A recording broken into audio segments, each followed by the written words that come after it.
بسم اللہ الرحمن الرحیم۔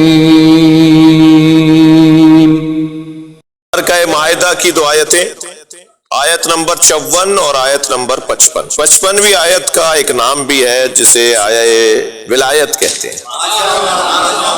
مولا علی کی ولایت، اللہ، رسول اور علی کی ولایت کو جس آیت نے بیان کیا اس آیت کو آیہ ولایت کہا جاتا ہے۔ مگر اس سے پہلے والی آیت بتا رہی ہے کہ صاحبان ولایت، یعنی جنہیں اللہ، رسول اور علی کی ولایت سمجھ میں آئے گی، ان کے شرائط کیا ہیں۔ ہر شخص اس قابل نہیں ہے کہ وہ اللہ، رسول اور علی کی ولایت کو ہضم کر سکے۔ تو اللہ، رسول اور علی کی ولایت کو سمجھنے والے، درک کرنے والے اور حمل کرنے والے اور جس کی سنگینی کو برداشت کرنے والے ان صفات کے حامل ہوں تو پھر وہ اس صفت کے حامل ہوں گے۔ وہ صفات جو قرآن مجید میں اس 55ویں آیت سے پہلے بیان ہوئی ہیں وہ یہ 6 صفات ہیں۔ یعنی دوسرے الفاظ میں میں یوں کہہ دوں کہ اگر کسی کو اللہ، رسول اور علی کی ولایت کو درک کرنا ہے تو پہلے خود کو تیار کرنا ہوگا۔ وہ تیاری کیا ہے وہ اس آیت میں اللہ نے بیان کی۔ یا ایھا الذین آمنو، اے صاحبان ایمان، بات مومنوں سے ہی ہو رہی ہے۔ ان ولایتوں کو سمجھے گا اگر کوئی تو وہی سمجھے گا جو مومن ہوگا۔ یا ایھا الذین آمنو، اے صاحبان ایمان، من یرتد منکم عن دینہ، اگر تم میں سے کوئی ایک دین سے پھر گیا۔ اچھا، مومن بھی پھر سکتا ہے۔ دیکھیں، جب تک ہمارے ساتھ نفس لگا ہوا ہے، ہمارے ساتھ اختیارات کا کمال اور اختیارات کا عنوان جڑا ہوا ہے، اس وقت تک ہم مومن خوف اور امید کی درمیانی کیفیت میں رہتا ہے۔ مومن کی علامت ہی یہ ہے کہ وہ نہ امیدوار محض ہوتا ہے نہ خوف زدہ محض ہوتا ہے، نہ محض خوف زدہ ہوتا ہے اور نہ محض امیدوار ہوتا ہے۔ مومن بغیر کچھ کیے ہوئے جنت میں جانے کا شوقین بھی نہیں ہوتا۔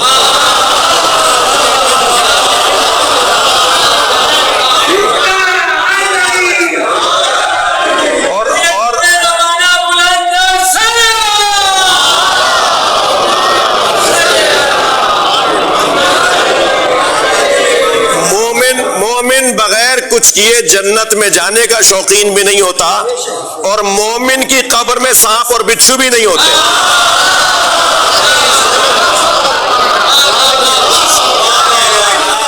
مومن درمیانی کیفیت میں رہتا ہے، خوف زدہ بھی رہتا ہے اور امیدوار بھی رہتا ہے۔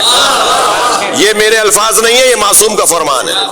مومن کی زندگی کی نشانی یہ ہے کہ وہ خوف زدہ بھی رہتا ہے اور امیدوار بھی رہتا ہے۔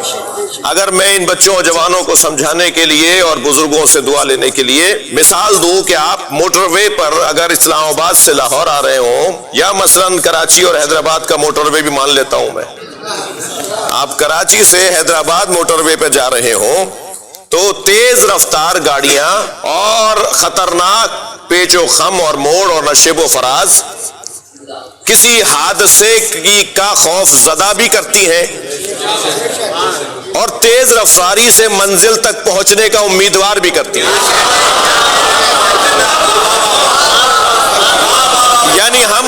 یعنی ہم ایک ہی وقت میں امیدوار بھی ہوتے ہیں اور خوف زدہ بھی ہوتے ہیں۔ مومن اپنے گناہوں سے خوف زدہ بھی ہوتا ہے اور اہل بیت کی شفاعت کا امیدوار بھی ہوتا ہے۔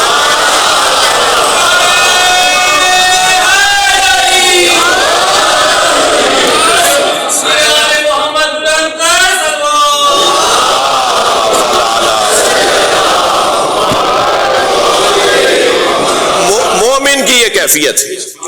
اب اللہ بات بھی مومن سے کر رہا ہے۔ یا ایھا الذین آمنو، اے صاحبان ایمان، من یرتد منکم عن دینہ، اگر تم میں سے کوئی دین سے پھر گیا۔ اچھا، دین سے وہ چلا جائے گا تو کیا امام بارگاہ بند ہو جائے گا؟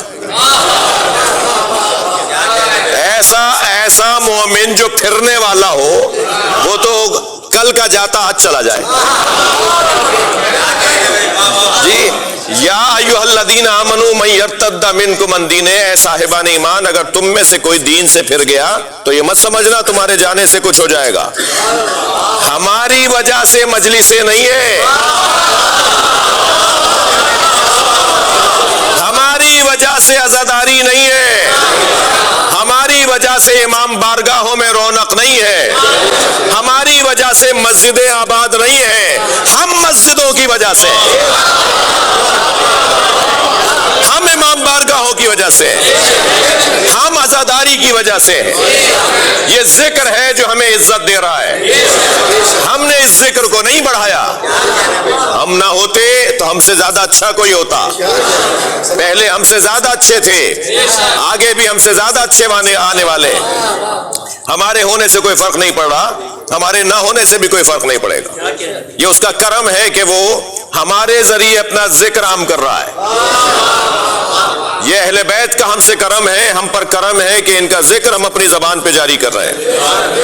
یہ مطلب اللہ نے اس آیت میں بیان کیا ہے. من یرتد منکم عن دینہ، اگر تم میں سے کوئی دین سے پھر گیا، فسوف یأتی اللہ بقوم، تو جاؤ گے تم ایک، تمہاری جگہ ہم قوم کو لے کر آئیں گے.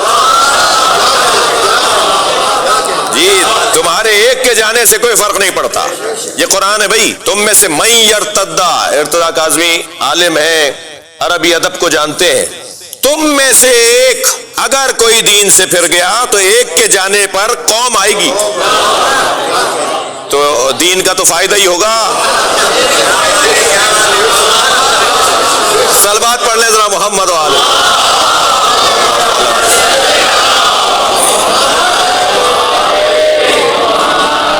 دین کا تو ایسے جانے والوں سے فائدہ ہی ہے. اس لیے میں نے کہا کہ کل کے جاتے ہاتھ چلے جاؤ.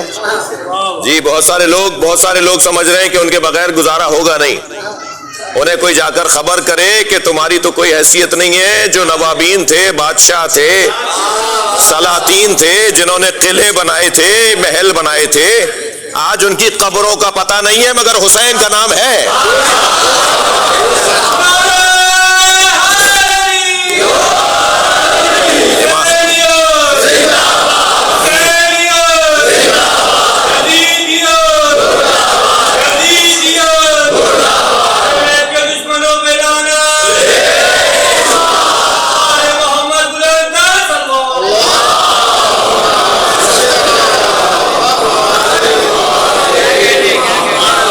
فسوف یأتی اللہ بقوم، اللہ ایک اور قوم کو لے آئے گا.